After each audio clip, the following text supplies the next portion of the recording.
चलिए आज का भी सेशन शुरू करते हैं। और कोई क्वेश्चन किसी का ट्रस्ट और रिस्पेक्ट पे, जो कल बात हुई थी?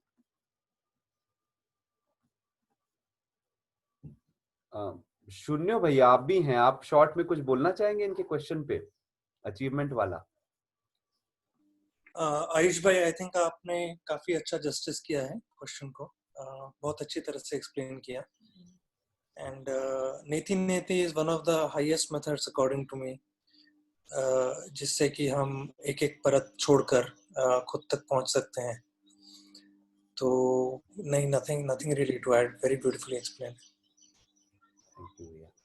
ठीक है जी, मैं फिर आज बढ़ता हूँ। किसी का रिस्पेक्ट और ट्रस्ट पे सवाल? ठीक है जी, ओके, 1 मिनट। ये वाला नहीं है, लव पे भी आएंगे हम लोग, पर आज बाकी फीलिंग्स। हाँ, जस्टिस, राइट। तो रिश्तों के ना, जो आप लोग में से किसी का मिस हो गया हो, तो रिश्तों के हमने एक्सप्लोर किया था कि 9 फंडामेंटल फीलिंग्स हैं ह्यूमन बीइंग के अंदर। और ये प्रपोजल्स हैं जो मैं भी इवैल्यूएट किया हूं कुछ लोगों के साथ, मुझको ठीक लगे, और यही हम शेयर कर रहे हैं। इसमें अगर कोई भी एक्स्ट्रा लगे तो वो हट सकता है, और कोई भी कमी लगे तो वो ऐड हो सकती है। तो ये बेसिक फीलिंग्स होती हैं और इनके एक्सप्रेशंस होते हैं सारे के सारे। तो ये 9 भावों को, रिश्तों को समझना बहुत फंडामेंटल है लाइफ में जी पाने के लिए सुख से। Harmony in family and harmony in society, ये दोनों आ पाते हैं जब हम रिश्तों के 9 भाव पकड़ लेते हैं। सो स्क्रीन शेयर, एक सेकंड, डेस्कटॉप ही शेयर करते हैं। ऑलराइट, ना? तो आज हम देख रहे हैं harmony in family and society, मतलब कि इंसान से इंसान के रिश्ते में हार्मनी कैसे हो, और उनके 9 भाव क्या हैं। ये 9 भाव समझे तो हार्मनी आने लगती है, उनके हिसाब से जीने शुरू करें ना, समझ के। सो ये है वो 9 भाव जो प्रपोज्ड हैं। इन सबके पहले मेन प्रपोजल ये कि रिश्ता 2 जीवन के बीच में है, मतलब one self to another self. रिश्ता शरीरों के बीच में नहीं है।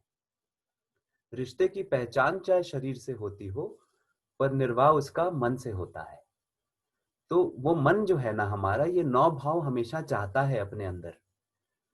एक सबसे सर्वप्रथम हमारे मन में एक भी ये भाव कम हो जाए किसी इंसान के लिए, या शेष प्रकृति के लिए भी कुछ भाव इसमें से एप्लीकेबल हैं, तो तुरंत हमारी हार्मनी वहीं पे कम होने लगती है। कई बार हम लोग पूरा का पूरा जीवन इन भावनाओं के बिना जी जाते हैं, या फिर लिमिट में ये भावनाओं के साथ जीते हैं। तो जब भी ये भावना की कमी है, हमारी हार्मनी चली जाने लगती है, और हम थोड़े टाइम में यूज्ड टू होने लग जाते हैं उस कमी के साथ जीने में, और हम उसको नॉर्मल स्टेट ऑफ लाइफ मान लेते हैं। तो आइए एक्सप्लोर करते हैं साथ में इन भावनाओं को। ट्रस्ट और रिस्पेक्ट पे इन शॉर्ट ये बात हुई थी कि विश्वास है विश्व और आस से बना, वो है ना, मतलब कि विश्व और आश्वासन, मतलब विश्व जैसा है वैसा मैं आश्वासित हूं, मैं जान गया हूं, तो विश्व आस है ना। तो विश्वास है कि सामने वाले इंसान से इंसान के रिश्ते के कॉन्टेक्स्ट में विश्वास की बात करें, तो मुझे विश्वास है कि इस इंसान की सहज स्वीकृति, जो इसकी आत्मा से बात आती है, जो इसकी बुद्धि और गहरे चित्त से बात आती है, जो इसका प्योर पार्ट है, गहरा पार्ट, जो इसकी सहज स्वीकृति है, वो मेरे जैसी है। इस चीज को पकड़ने के लिए अपनी सहज स्वीकृति को पकड़ना होगा। विश्वास को समझने के लिए पहले अपने को जानना होगा।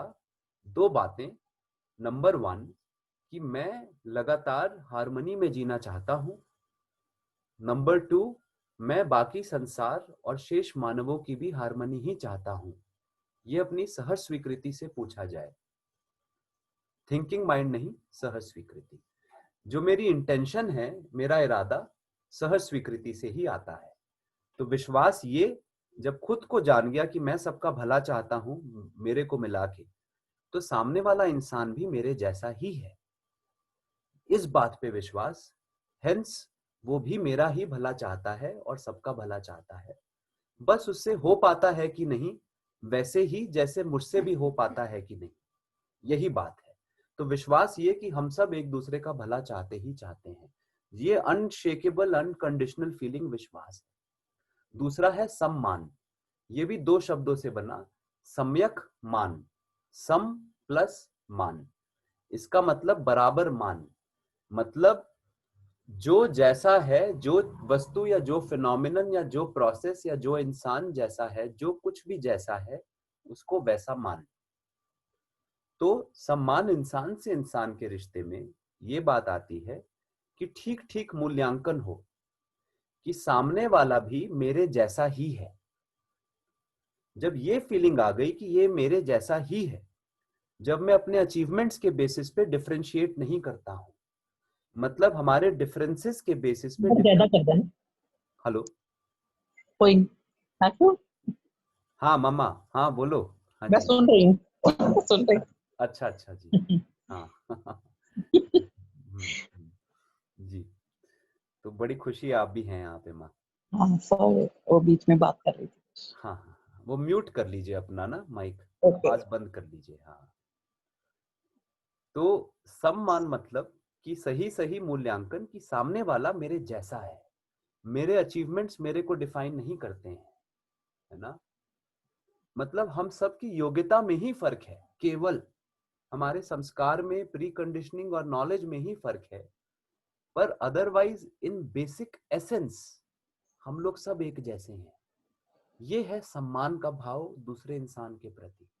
तो सड़क पे चलता हुआ इंसान, एक चोरी करता हुआ इंसान, लूट मारता हुआ इंसान, दूसरों का भला करता हुआ इंसान, हर इंसान एक जैसा जब दिखने लगे, उसके अंदर का वो एसेंस पकड़ ले जो अपने अंदर का एसेंस है।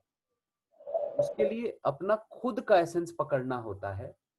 अपना एसेंस पकड़ लिया तो बाकी इंसानों में भी, सब में हम लोग वो एसेंस फील कर पाएंगे। देखो, ये भी उसी सिस्टम से चल रहा है जैसे मैं चल रहा हूँ। इसका भी पर्पस वही है, सुख और समृद्धि, हार्मनी। इसका भी प्रोग्राम वही जो मेरा है। क्या है प्रोग्राम? सही समझ बनाना, सही भाव में जीना।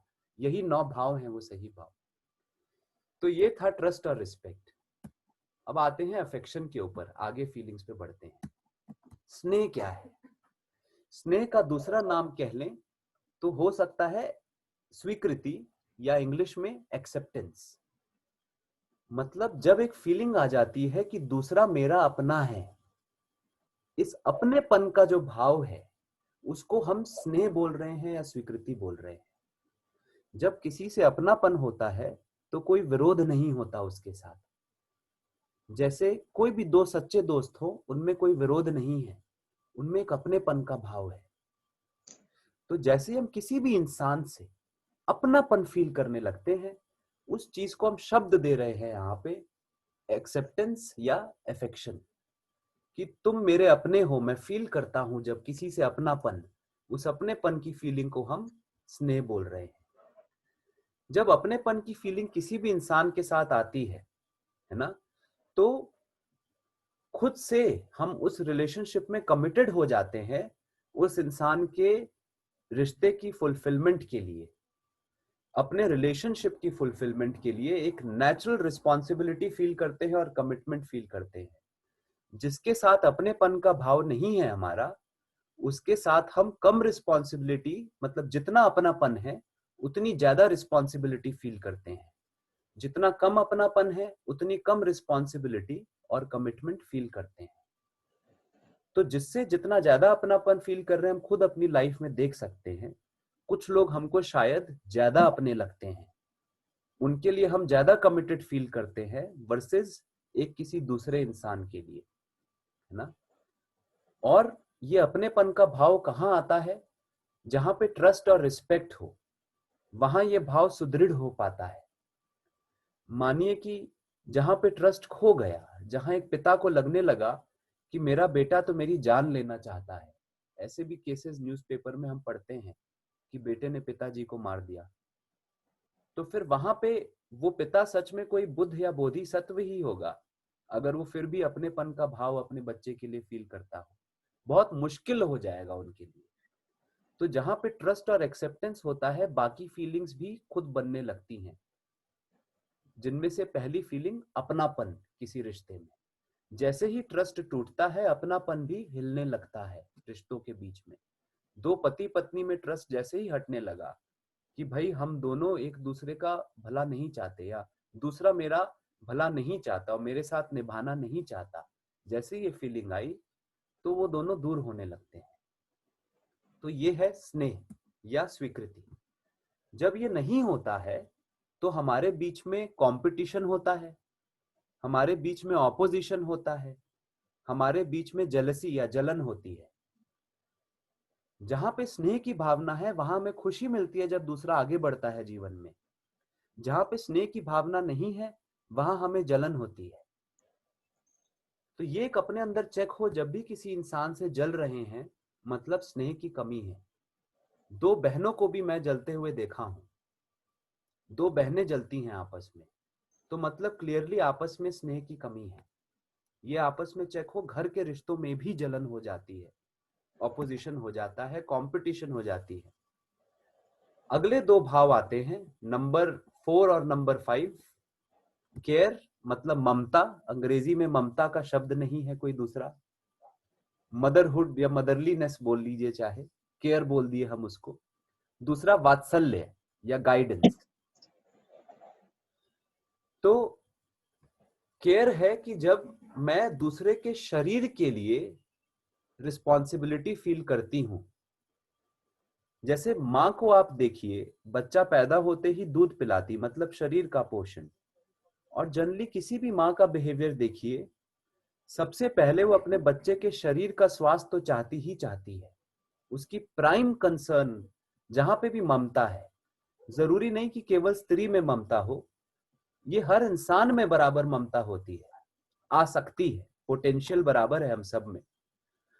तो ममता जब भी हो, हम दूसरे का शरीर से ख्याल करते हैं, उसकी फिजिकल फैसिलिटी के रूप में उसका ख्याल करते हैं, इसको हम कहे ममता। तो nurturing and protecting the body of my relative. अब वात्सल्य क्या है? वात्सल्य जहां ममता दूसरे के शरीर को लगती है, जो मेरा भाव है, जो माँ को अच्छा लगता है ना, बच्चा खाना खा गया तो माँ के जिगर को संतुष्टि जो मिलती है, उसी प्रकार से वात्सल्य वो संतुष्टि है जब दूसरे को समझा के जो मिलती है, या दूसरे को समझते हुए देख जो मिलती है। Feeling of responsibility towards the self of my relative, ये उसके माइंड के लिए है। ममता शरीर के लिए, वात्सल्य खुद उस जीवन के लिए, उस सेल्फ के लिए जो इस शरीर को चला रहा है, उसके लिए वात्सल्य है। उसके लिए हम जो कुछ भी करते हैं, उसको शिक्षा दिलाना चाहते हैं, संस्कार दिलाना चाहते हैं, उसकी लाइफ में कोई कंफ्यूजन आया उसका साफ कराना चाहते हैं, उसको समझदार और जिम्मेदार बनाना, जो हमारी स्वीकृति है कि भाई मैं चाहता हूं कि आप समझदार और जिम्मेदार हों, ये एक स्वीकृति है अपने अंदर, खुद नेचुरल एक्सेप्टेंस है, होती है ये, जिसके साथ अपनापन फील होता है। नेचुरली हम चाहते हैं वो इंसान समझदार और जिम्मेदार रहे। इससे जुड़ा हुआ ये भी आ जाता है, जब वो समझदार है मतलब मन से शांत रहे, सुखी रहे। ये है वात्सल्य, कि तुम सुखी रहो, उसके लिए समझदार हो जाओ, जिम्मेदार हो जाओ, जिससे तुम रिश्ता निभा सको संसार के साथ। जो तुम हो, तुम्हारे लिए मेरा वात्सल्य है, तुम्हारे शरीर के लिए मेरा स्नेह है। तो ये नेचुरल आउटकम है अफेक्शन के, या स्वीकृति के, या स्नेह के। जैसे किसी से अपनापन हुआ तो नेचुरली उसके लिए ममता और वात्सल्य भी उमड़ने लगता है। आज की तारीख में हम देखें तो क्या हम लोग दोनों चीजें अपने परिवारों में दे पा रहे हैं, और कितने बैलेंस में दे पा रहे हैं? हम लोग कितनी केयर दे पा रहे हैं वर्सेस कितनी गाइडेंस दे पा रहे हैं? देखें तो ज्यादातर दुनिया भर के परिवारों में, क्योंकि हम लोग अपने को शरीर मान के जी रहे हैं, हमारा पूरा ध्यान ममता में ही लगा हुआ है। ममता का भाव बहुत ही ज्यादा उमड़ गया है, वात्सल्य कम है। क्योंकि वात्सल्य अगर दे पाते तो आज परिवारों की और समाज की ये स्थिति नहीं होती। तो उदाहरण देखिए, है ना, बच्चा खाना खा नहीं रहा है तो हम पीछे दौड़ दौड़ के खाना खिलाते हैं, उसका शरीर भी मना कर रहा है फिर भी हम खिलाते हैं। हमें ओवर फीड करना भी अच्छा लगता है। मैं तो पंजाबी घर से हूं ना, तो हमारे पंजाबियों में तो बोलते हैं जब तक कोई मोटा तगड़ा नहीं होता ना खा पी के, उसको हेल्दी नहीं मानते। तो पराठे और घी खिला खिला के आपको मोटा होना है, ठीक है। जैसे ही एक छींक भी मार दी तुरंत डॉक्टर के पास ले जाते हैं छींक मारने पे, है ना। बच्चा 1 साल का नहीं होता 25 जोड़ी कपड़े के आ जाते हैं एक वेल टू डू घर के अंदर, राइट। कितने कपड़े हम बच्चों को खरीद के देते हैं, मॉल्स में कितनी शॉपिंग कराते हैं, हर प्रकार का भोजन खिलाते हैं। ये सब ममता की कैटेगरी में आया क्योंकि उनके शरीर को लगता है। तो हम इतनी ममता दे पा रहे हैं, पर शिक्षा के लिए हमारे परिवार क्या दे पा रहे हैं? हम लोग स्कूल में भेज के सोचते हैं काम हमारा हो गया। घर में भी आके खाने पीने की ही बातें, कपड़ों की ही बातें, शॉपिंग की ही बातें ज्यादा चलती हैं। जीवन में समझ की बात, रिश्तों में प्रॉब्लम आ गई, लड़ाई हो गई, तो थोड़ी देर में गुस्सा ठंडा हो गया, सब हम मानते हैं ठीक हो गया, आगे बढ़ो। ये नहीं कि लड़ाई क्यों हुई उसका समाधान करें परमानेंट, क्योंकि फिर कल दोबारा लड़ाई हो जाती है उसी बात पे। पति पत्नी में भी पति पत्नी दुखी हो गई तो साड़ी दिलवा देता है, टेम्परेरी रिलीफ मिल गया, है ना। तो फिर वो ममता की श्रेणी में आ गई बात। वात्सल्य नहीं दे पाता कि भाई तुम पत्नी को समझा सको और खुद पत्नी भी पति को समझा सके। तो ये है ममता वात्सल्य का भाव। अभी तक कोई सवाल इन दोनों पे?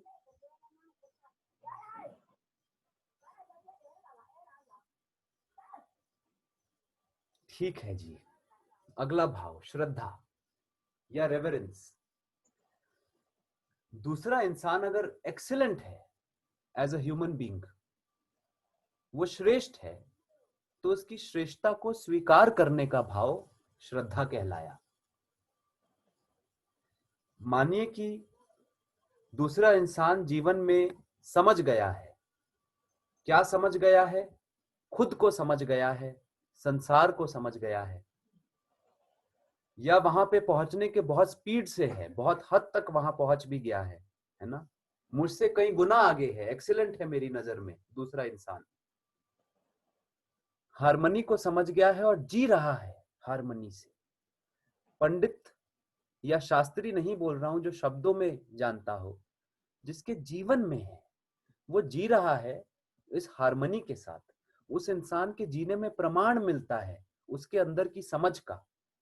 तो वैसे श्रेष्ठ इंसान के लिए अपने अंदर जो भाव आता है कि भाई मैं मान लिया, मैं जान लिया और मैं मान लिया कि तुसी ग्रेट हो जी मतलब आप एक्सीलेंट हैं, तो इस चीज को हम बोले श्रद्धा। श्रद्धा दूसरे की श्रेष्ठता में होती है। और जब जो इंसान अपना सम्मान कर पाता है, वही दूसरे की श्रेष्ठता का सम्मान कर पाता है। जो आज तक अपना ही सम्मान नहीं कर पाया, मतलब ठीक ठीक अपने को जो नहीं मान पाया, जो अपने को या तो ज्यादा मानता है अहंकार में, या अपने को कम मानता है डिप्रेशन में, वो इंसान दूसरे की श्रेष्ठता को नहीं पहचान पाएगा। उसको मुश्किल होगा। उसके सामने श्रेष्ठ इंसान भी खड़ा होगा, पर उसका अहंकार सामने वाले की श्रेष्ठता को मानने में हमेशा उसको रोकेगा, बाधा डालेगा। तो सामने वाले की श्रेष्ठता पहचानना, उसको मानना, स्वीकार करना, इसे कहते हैं श्रद्धा। और श्रेष्ठता मतलब चारों लेवल पे वो इंसान दिखा रहा है। वो व्यक्तिगत अपने अंदर शांत चित्त और हार्मोनियस जी रहा है, अपने परिवार में संबंध अच्छे से निभा पा रहा है जिम्मेदारी से, समाज में भी जिम्मेदारी पूर्वक जी रहा है, और प्रकृति के साथ भी हार्मनी में जी रहा है। ये कंटिन्यूटी में जो कर पा रहा है वो एक्सीलेंट इंसान है। या at least greater and greater repetition में जो कर पा रहा है, मुझसे कई गुना आगे, मेरी समझ में वो एक्सीलेंट है मेरे रेफरेंस ऑफ फ्रेम से। तो ऐसे इंसान की ना, जो हम पूजा की बात किए, जो हम देवी देवताओं की पूजा करते हैं, पूजा क्या है एक बार समझिए। पूजा है कि जब जो हमारा श्रेष्ठ है, जो पूजनीय है, जिसको हम श्रेष्ठ माने, जिसको एक्सीलेंट माने, उससे हम इंस्पिरेशन लेते हैं, उससे हम प्रेरणा लेते हैं, उससे प्रेरणा लेके अपनी श्रेष्ठता के लिए जो हम प्रयास करते हैं कि मानो आप किसी देवी देवता में मानते हैं या कोई गुरु हैं इंसान के रूप में आपके जीवन में जो हैं, वो आपको श्रेष्ठ लगते हैं। तो घर पे कई बार लोग गुरु जी की फोटो रखते हैं, भगवान की फोटो देवी देवता की रखते हैं, उसके दिया आरती जलाते हैं, धूप जलाते हैं। बड़ी इंटरेस्टिंग फिनोमिनन है, मतलब उनको भोग चढ़ाते हैं, है ना। भोग चढ़ाना मतलब जैसे ही कोई श्रेष्ठ इंसान मिले ना, तो पूरे कुछ 8 या 9 चीजें हैं जो श्रेष्ठ इंसान के साथ एक स्टूडेंट करना शुरू करता है। उनमें से एक जैसे हो गई पूजा, मतलब सबसे पहले वो इंस्पिरेशन लेता है उनसे। दूसरा, उनसे इंस्पायर होते हुए जो वो उदाहरण सेट कर रहे हैं, उन उदाहरण का मापदंड बना के खुद भी कोशिश करता है, अपना पुरुषार्थ डालता है कि मैं भी ऐसा श्रेष्ठ बनूं इनके जैसा। उस प्रक्रिया में वो सब करने लगता है प्रेरणा लेके, जो उसके पूजनीय जो भी कोई है जीवन, वो जो उनसे प्रेरणा मिली वो सब करने लगता है। वो क्या खाते हैं, कैसे उठते बैठते हैं, कैसे बोलते हैं, क्या सुगंध पसंद है, क्या भोजन पसंद है, वो भोग में उनको चढ़ाना। भोग में चढ़ाना एक सिंबॉलिक जो चीज है ईश्वर को, वो ये होती है कि जब अपने पूजनीय को जो खाना पसंद है, जैसे बोलना पसंद है, जैसे उठना पसंद है, जैसा व्यवहार पसंद है, मैं भी वो करने लगता हूं, क्योंकि मेरे को पूर्ण विश्वास है कि ये इंसान एक्सीलेंट है। मैं नहीं समझ पा रहा हूं शायद आज कि ये ऐसा क्यों बोल रहे हैं, ऐसा क्यों व्यवहार कर रहे हैं, पर जरूर कोई ना कोई अच्छा कारण होगा जो मेरी समझ के बाहर है। यहाँ एक आस्था भी आती है, पर वो आस्था मेरे विश्वास की खुशबू है। अंधी आस्था नहीं है ऐसे इंसान में, वो मेरा विश्वास है उसकी श्रेष्ठता पे, क्योंकि मैं प्रमाण पाया हूं ये इंसान व्यक्तिगत तौर पे, परिवार में, समाज में, संसार के साथ जैसे जी रहा है, मेरी आंखों के आगे जैसे भगवान जी रहा है। ये प्रमाण है मेरी आंखों के आगे।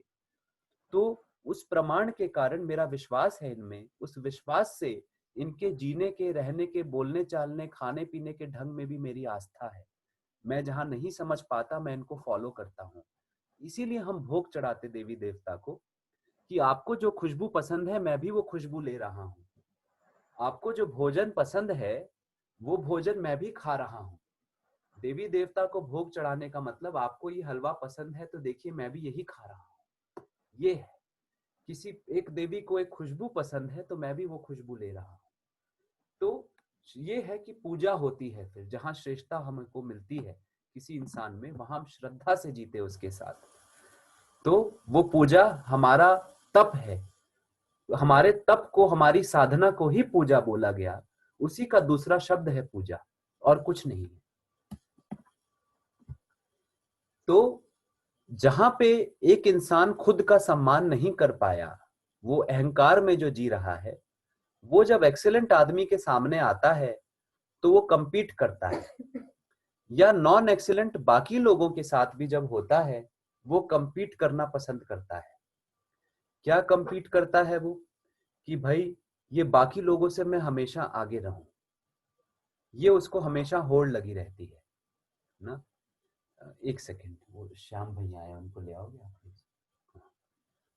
तो क्लास में भी आप खुद देखिए, जो बच्चा गणित में अच्छा होना चाहता है, जो श्रेष्ठ और एक्सीलेंट होना चाहता है, एक पहचान है उस इंसान की जो एक्सीलेंस चाहता है, वो सबकी मदद करता है। क्यों? सबकी मदद करने में उसे खुशी मिलती है। क्या खुशी? एक तो ये कि सब आगे बढ़ रहे हैं, दूसरी खुशी कि इनके साथ इनको समझाने में मैं भी आगे बढ़ रहा हूं। मैं अपना ही अनुभव बताऊं, जो मैं आपसे भी बांट रहा हूं ना, ये बातें जो मैं थोड़ी बहुत समझा हूं, आपसे बांटने में ना हर बार मैं भी कुछ और समझता हूं। तो जो एक इंसान एक्सीलेंस चाहता है वो औरों से खुल के बांटता है अपनी जो भी समझ है, क्योंकि वो भी उस रास्ते में और आगे बढ़ता है खुद अपने रास्ते में। पर जो इंसान अपने एरोगेंस में जीता है, अहंकार में, वो कंपटीशन चाहता है, वो सबसे आगे निकलना चाहता है। ये बात है। फिर दूसरा भाव आ जाता है हमारा, देखिए यहीं पे एक्सीलेंस, और दूसरी चीज है इसके साथ कंपटीशन, है ना। तो एक्सेलेंस में हम देखते हैं कि नमस्ते, तो जहां पे हम श्रेष्ठता है ना हमारे अंदर भाव, हम देखते हैं कि कैसे दूसरा और मैं एक दूसरे के कॉम्प्लीमेंट्री हैं। हम दोनों का साथ होना कितना जरूरी है, एक दूसरे का पूरक होके उसको साथ में होने की फीलिंग आती है। जो एक्सीलेंस के रास्ते पे है इंसान, वो सबके साथ होना फील करता है। पर जो कंपटीशन में इंसान जीता है, वो बोलता है केवल मैं ही, मेरा ही। उसके अंदर भाव होता है कि मैं दूसरों से अधिक हूं या दूसरों से अलग हूं, मैं स्पेशल हूं। मैं स्पेशल हूं का भाव कंपटीशन का बीज है। एक्सेलेंस जहां पे भाव है, वहां पे ये है हम सब एक दूसरे के कॉम्प्लीमेंट्री हैं, हम सब एक दूसरे के रिश्तेदार हैं, हम सब जुड़े हुए हैं, हम सब एक दूसरे की मदद से ही आगे बढ़ सकते हैं और खुशी से जी सकते हैं। एक्सेलेंस की फीलिंग हमेशा सही समझ पे बेस्ड है। एक्सेलेंस में रिश्ता बिना कंडीशंस के होता है, उसमें कोई शर्तें नहीं होती हैं। सामने वाले से गलती भी हो रही हो बार बार, तो मैं शर्तें नहीं रखता अपना रिश्ता बना के रखने में। जो एक्सीलेंट इंसान है, जो श्रेष्ठ है, श्रेष्ठ इंसान हर किसी का पोषण करने की सोचता है। उसके शरीर का पोषण, उसकी आत्मा का पोषण, उसकी बुद्धि का पोषण। एक्सीलेंट इंसान जो श्रेष्ठ है, उसको वात्सल्य का भाव बहुत बड़ा होता है। उसमें वो वात्सल्य से जीता है। उसको हमेशा ये उसकी प्रेरणा रहती है कि कैसे मेरे आसपास वाले भी मेरे साथ श्रेष्ठ हो जाए। उसका ये भाव होता है हम सब साथ में आगे बढ़े श्रेष्ठता की तरफ। वो औरों को पछाड़ के नहीं, औरों को साथ लेके जीवन के तीर्थ में चलना चाहता है। जो एक्सेलेंट इंसान है ना, वो समृद्ध भी होता है। ये भी एक इंपॉर्टेंट बात प्रपोज्ड है इस प्रपोजल में, क्योंकि कई हमारे भारत में परंपराएं रही हैं जिसमें ये भी बोला गया है कि जो महात्मा है वो सांसारिक बंधन छोड़ के, परिवार छोड़ के, उसको पैसे से भी मुंह मोड़ के, जमीन से, घर से, कपड़ों से मुंह मोड़ के जीता है। हमारा प्रपोजल है कि जो एक इंसान श्रेष्ठ है, वो केवल मन से ही नहीं, तन से भी श्रेष्ठता के साथ जीने का उदाहरण सेट करता है दुनिया के आगे। अपने तन को भी प्रताड़ित करने की उसे कोई जरूरत महसूस नहीं होती, ना ही अपने परिवार वालों को भी भूखा रखने की उसे जरूरत लगती है। वो समृद्ध होने की भी पूरी चेष्टा में जीता है। वो कोई ना कोई काम करता है, कोई ना कोई रूप से समाज के काम आता है। साथ में वो जमीन से, प्रकृति से जुड़ के मेहनत करता है। वो अपने खाना उगाता है, जो भी यथासंभव वो कर सके अपने शरीर से उत्पादन के रूप में वो करता है, और जो उत्पादन किया वो दुनिया के साथ बांटता है। तो जो श्रेष्ठ इंसान है वो सुखी होने के साथ, समझदार होने के साथ समृद्ध भी होके जीता है। एक श्रेष्ठ इंसान एक मानव जागृति का फाइनल जो स्तर है उसको डिफाइन कर पाता है कि एक जागृत मानव हो, एक दिव्य मानव हो, तो वो कैसा हो। मानव को देखा जाए तो ब्रॉडली 5 श्रेणियां पाई जाती हैं चेतना की जागृति से। एक है राक्षस श्रेणी, राक्षस मानव। दूसरा जीव मानव। तीसरा परिवार मानव। चौथा देव मानव। और पांचवा दिव्य मानव। तो जो एक्सीलेंट है उसको हम दिव्य मानव बोल रहे हैं।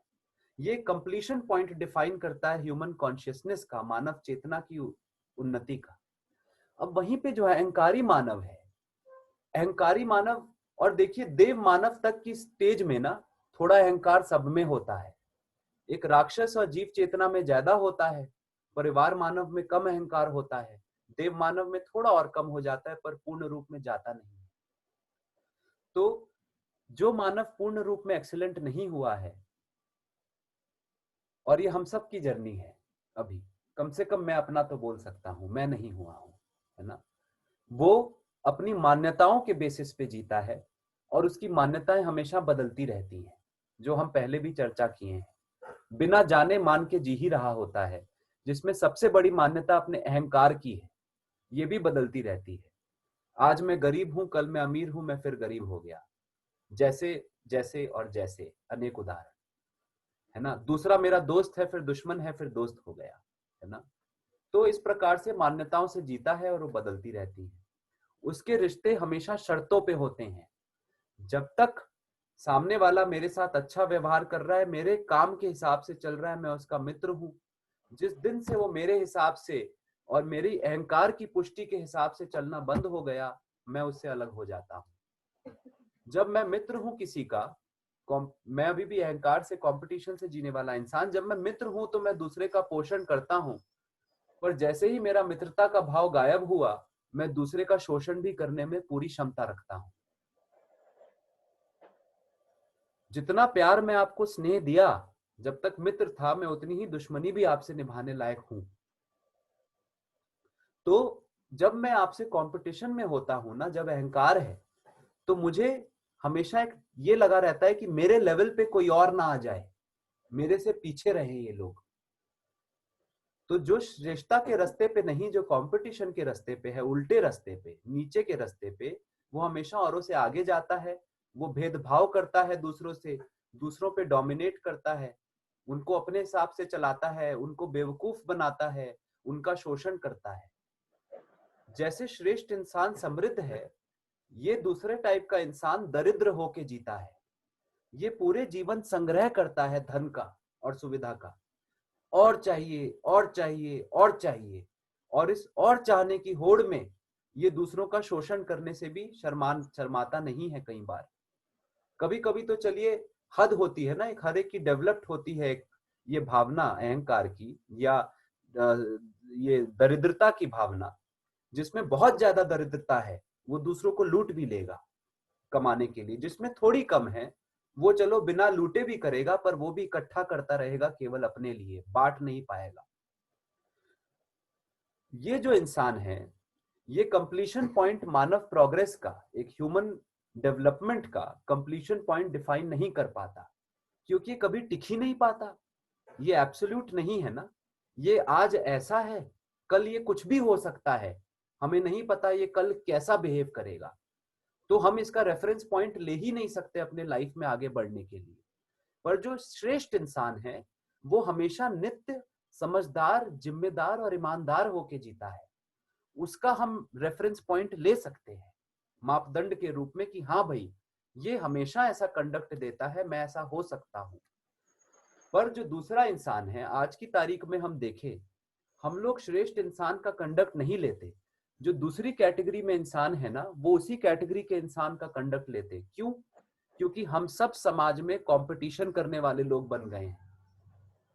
यहां तक कि स्पिरिचुअल टीचर्स भी मैं देखा हूं, काफी होते, वो भी आपस में कंपटीशन फील करते हैं जो ईश्वर की बात करते हैं। तो हम सारे हैं ऐसे, हम लोग सब एक दूसरे से रेस करना चाहते हैं। तो हम लोग इसी रेस में ये देखते हैं कि दूसरा रेस में अभी तक कहां पहुंचा। इंस्टेड हमको ये देखना चाहिए जो परफेक्ट आदमी है, जो रेस के बाहर बैठा हमें ताक रहा है दौड़ते हुए, कि गोल गोल चक्कर लगाए जा रहे हैं, वो इस रेस के ग्राउंड के बाहर शांति में बैठा हुआ है, ताक रहा है ना। थक गए तो पानी पिला दे रहा है। उससे रेफरेंस पॉइंट हम नहीं ले रहे आज समाज की तारीख में।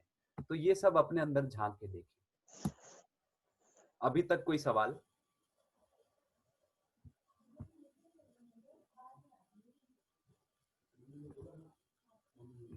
तो देखिए, अगला भाव आता है गौरव और कृतज्ञता का भाव। इंग्लिश में बोले ग्लोरी और ग्रैटिट्यूड। ये दोनों भाव भी बहुत जरूरी हैं। क्यों जरूरी? क्योंकि देखिए, दिव्य आत्माएं तो कितनी ही देखने को मिलती हैं हमें, है ना, पर हम सब उस रास्ते पे है ना, श्रेष्ठता के रास्ते पे अपनी अपनी स्पीड पे चले हैं, ठीक है। तो दूसरा इंसान भी जो मेरे साथ है, वो अपनी श्रेष्ठता के लिए जो प्रयास कर रहा है, उनके प्रति जो फीलिंग आती है ना, उसे गौरव कहते हैं। मतलब कभी आपने फीलिंग ली हो, यदि आप टीचर हैं ना, आपको बहुत फीलिंग आई होगी, या आप एक पेरेंट हैं खासकर, या आप बड़े भाई हैं, तो अपने छोटों के लिए जिनको आप वात्सल्य देते हैं, जब वो लाइफ में प्रयास करते हैं ना कुछ समझने के लिए, और वो समझ पाते हैं थोड़ा सा भी, तो वो जो दिल को खुशी मिलती है, उसको हम बोले हैं गौरव। चार्जर पे लगाना होगा ये, पता नहीं निकल गया है। तो वो जो खुशी मिलती है ना, कि जब हमारा बच्चा कुछ समझने की कोशिश कर रहा है। मानिए गणित में ही एक उदाहरण दे रहा हूं छोटा सा, गणित ही सीखने के लिए जो मेहनत कर रहा है, उसकी मेहनत को देख के जो अपने दिल को सुख मिलता है, उस चीज को हम गौरव बोल रहे हैं कि बेटे तेरा ये गौरव है कि तूने मेहनत की और तू गणित में इतना अच्छा हो गया है ना। मेरे शिष्य, मेरे दोस्त, ये तुम्हारा गौरव है, मैं फील कर रहा हूं, मुझे कितना गौरव महसूस हो रहा है तुम्हारे लिए कि तुम मानव रिश्तों के 9 भाव समझ गए हो और तुम लोगों को समझा पा रहे हो और तुम्हारे जीने में दिख रहे हैं। जब वो आगे बढ़ गया, 1 महीने 6 महीने पहले तुम नहीं समझते थे पर आज तुम आगे बढ़ गए हो, वो जो फीलिंग है वो तुम्हारा गौरव मैं महसूस कर रहा हूं। इसी को कई बार हम प्राइड भी बोलते हैं, पर एक बेटर वर्ड है ग्लोरी इंग्लिश में, हिंदी में गौरव बोलने। दूसरा शब्द वैभव भी बोल सकते हैं दूसरे का। इसी के साथ दूसरी फीलिंग है कृतज्ञता। जो एक्सीलेंस की अपना कोई एफर्ट मार रहा है इंसान, उसके जीवन में जो जो मदद कर रहे हैं उसकी श्रेष्ठता बनने के लिए, उन सब के प्रति जो भाव है कि आप लोगों का मेरे ऊपर उपकार रहा, ये उपकार की जो फीलिंग आती है ना, इसको कृतज्ञता बोलते हैं।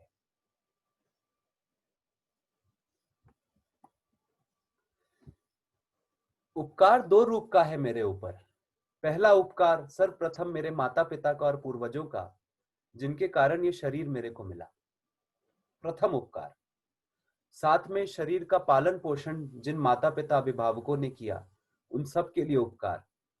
उस शेष प्रकृति के लिए उपकार, उस सूरज की किरणों के लिए उपकार, उस बारिश के लिए उपकार, उस धरती के लिए उपकार, उसमें समस्त कीड़ों के लिए उपकार, उसमें फटे हुए उस बीज के लिए उपकार, उसमें उस किसान के लिए उपकार, उसमें वहां से खेत से मेरे घर तक पहुंचाने वाले लोगों के लिए उपकार, उसको पका के खिलाने वालों के लिए उपकार, उस पूरी चेन के लिए उपकार जो मेरा शरीर पाल रही है, और खासकर जो मेरे करीबी हैं, जो और खास रूप में मुझे पाल रहे हैं, जो मेरे साथ मेरे परिवार में जीते हैं, या मेरे दोस्त जिन्होंने जब जब सुविधा और शरीर के रूप में मेरा ख्याल रखा है, जिन्होंने ममता दी है मुझे, उन सब के लिए उपकार नंबर 1।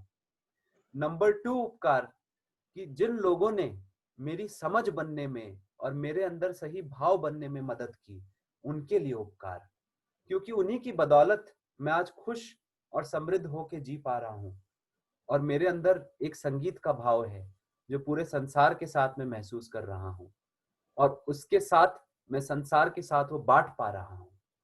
तो वो एक उपकार की फीलिंग जब इंसान के अंदर आती है ना, जब मेरे अंदर ये उपकार की फीलिंग आई तो आंखों से आंसू गिर जाते हैं, एक दिल कोमल हो जाता है। उस टाइम जो अहंकार की कठोरता है वो पिघलने लगती है। ये उपकार की कृतज्ञता का जो भाव है इंसान को पिघलाने वाला मेरे हिसाब से पहला भाव है मेरे अनुभव में। जब कृतज्ञता आती है तो हमारी कठोरता यहाँ पे पिघलने लगती है, यहीं से इंसान की चेतना की शुरुआत होती है। तो ये बहुत ही सिग्निफिकेंट भाव है हर रिश्ते में, बहुत जरूरी भाव कृतज्ञता का।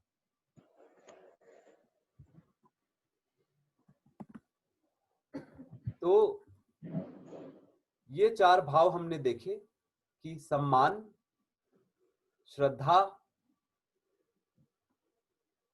ये गौरव और कृतज्ञता, है ना। तो जो एक्सीलेंस है, रिपीट हो रहा है यहाँ पे, श्रेष्ठता है कि चारों लेवल पे मैं जी पा रहा हूं लगातार सुखी रूप में, लगातार संगीत के साथ। मेरे खुद के अंदर संगीत है, मेरे परिवार के अंदर मेरे कारण संगीत ही फैल रहा है, शोर नहीं। मेरे समाज में मेरे कारण संगीत ही फैल रहा है, शोर नहीं। शेष प्रकृति में मेरे कारण संगीत ही फैल रहा है, शोर नहीं और शोषण नहीं, है ना। मेरे भीतर जो श्रेष्ठ इंसान है, मेरे भीतर ये भाव है सम्मान का, सबके लिए सम्मान। धरती के एक एक इंसान को मैं बराबर मान के जी रहा हूं, और साथ में उसके साथ उसकी योग्यता का भी सही सही आकलन कर पा रहा हूं कि कौन कितना समझदार है। तो मैं हर चीज को सही जान के सही मूल्यांकन कर पा रहा हूं हर इंसान का। मेरे जीवन में जो भी लोग हैं, और सड़क के लोग, समाज के लोग, सबका सम्मान है मेरे मन में। फिर श्रद्धा है उन सब के लिए जिन्होंने मेरी नजरों में श्रेष्ठता पाली है, और मेरे अंदर एक गौरव का भाव है। जो मेरे निकटतम लोग हैं, जो भी लोग हैं जो अपनी श्रेष्ठता के लिए मेहनत करके जो पा गए हैं, जो उनका अचीवमेंट है श्रेष्ठता में, उस सब का मैं उनके लिए गौरव महसूस करता हूँ कि वाह यार, तुम, उनकी महिमा महसूस करता हूँ, गाता हूँ कि क्या बात है, तुम क्या आगे बढ़े हो लाइफ में, कितनी खुशी हो रही है तुम्हें देखकर जो तुम आगे बढ़ रहे हो अपनी समझ में, है ना, और अपनी समृद्धि में। फिर कृतज्ञता कि जिन जिन ने मेरी श्रेष्ठता के लिए मेरी मदद की है, उन सब के लिए मेरे मन में कृतज्ञता है। कुल मिला के 8 भाव अभी तक हमने बात किए हैं। विश्वास, सम्मान, स्वीकृति या स्नेह, फिर ममता, फिर वात्सल्य, फिर श्रद्धा, फिर गौरव और कृतज्ञता। अब लास्ट भाव नवा बच गया है जिसे हम नाम दे रहे हैं प्रेम। ये जो प्रेम नाम है ना, ये बहुत ही बदनाम है। बॉलीवुड फिल्मों का तो हम जानते ही हैं क्या हालत हो गई है प्रेम की, है ना। तो आई लव यू तो ऐसे ही फेंक देते हैं इधर उधर, जैसे पता नहीं क्या हो, या आई लव यू कहीं भी फेंक देते हैं हम लोग, तीर चला देते हैं आई लव यू का। तो प्रेम है क्या, है ना, प्रेम चीज क्या है, जरा इसको समझें हम लोग। तो सबसे पहला एक सवाल है हमारा आप सबसे, आप लोग चैट में भी डाल सकते हैं प्लीज, जवाब सब लोग टाइप कर सकते हैं कि आप अपनी सहर्ष स्वीकृति से पूछकर बताइए, इसी क्षण जो जवाब आता है, आप कितने लोगों से अपनापन महसूस करना चाहते हैं, अपनेपन के भाव में जीना चाहते हैं। 0, 0 या एक आदमी या बहुत से लोग या हर इंसान।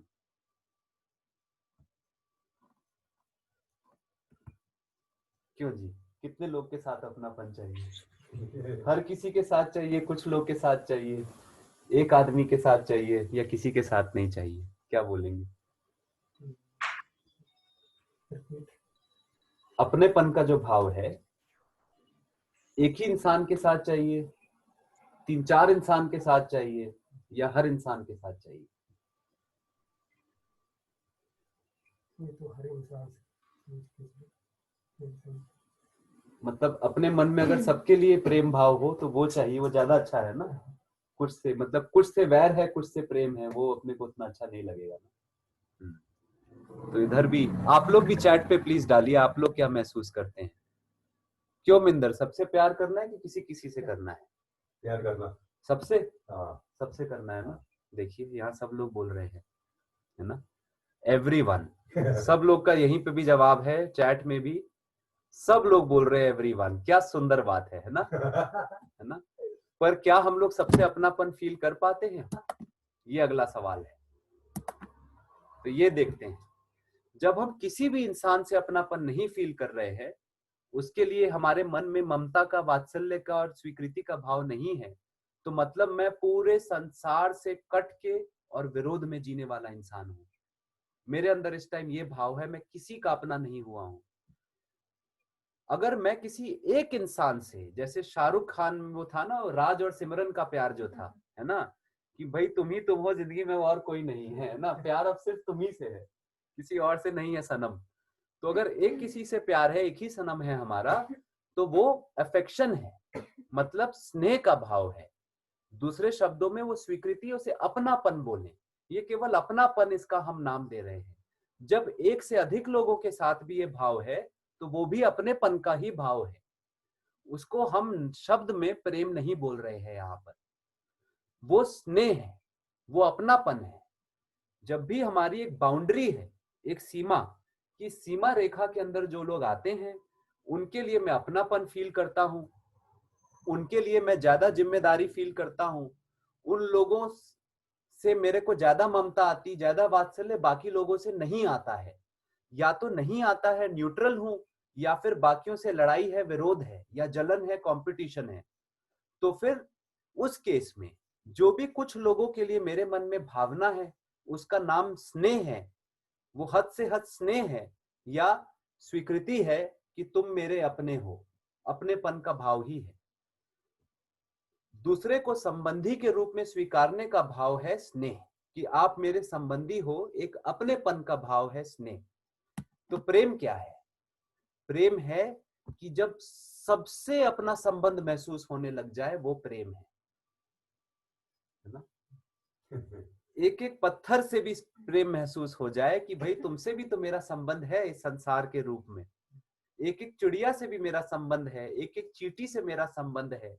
जब सबके लिए सेम फीलिंग आ जाए ना, बराबर सबके लिए लव की जो फीलिंग है ना, प्रेम की, ये पूरे अस्तित्व के लिए जो सह अस्तित्व के रूप में है, अनंत अस्तित्व के लिए, इस अनंत सह अस्तित्व की एक एक इकाई के लिए, जिनको हम नहीं भी जानते हो, पहली बार भी मिले आज, उनके लिए भी वही भाव आ रहा है। बस में बैठे जितने लोग हैं उनके लिए भी मेरे मन में वही बराबर भाव है जो मेरे अपने मित्रों के लिए, मेरे अपने शरीर के बच्चों के लिए है ना। उस चीज को हम प्रेम बोले हैं, जो पूरे संसार से हो गया बराबर। इस प्रेम के भाव का दूसरा नाम बताएं तो क्या है ना, इसमें मेरे और दूसरे का भाव खत्म हो गया है। अब संसार में कोई दूसरा नहीं रहा। जैसे मैं समझाने की और कोशिश करता हूं, जब स्नेह का भाव होता है, हमें किसी एक इंसान से भी स्नेह हुआ, जैसे राज को सिमरन से स्नेह हुआ था, कौन सी फिल्म थी, दिलवाले दुल्हनिया ले जाएंगे, है ना। तो दिलवाले दुल्हनिया ले जाएंगे में राज को सिमरन को और सिमरन को राज से स्नेह हुआ था। तो उसमें क्या था, वो दोनों बार बार बोलते थे मैं और तुम एक हो गए, है ना। जब एक बच्चा भी होता है एक माता पिता का, उस बच्चे से एक होने की भाव आती है कि जैसे ये मैं ही हूं, एक प्रकार से होता है कि नहीं, है ना। जिससे प्रेम हो जाए, स्नेह हो जाए कि जैसे मैं ही हूं, ये मेरा एक्सटेंशन है, मतलब कि मेरा जो अस्तित्व है वो फैल गया है ना, फैला सा अस्तित्व हो जाता है अपना, कि ये भी मेरे अस्तित्व का अंश है ना। तो ये फैलाव जब एक सीमा के अंदर है तो फिर उसे हम स्नेह बोले।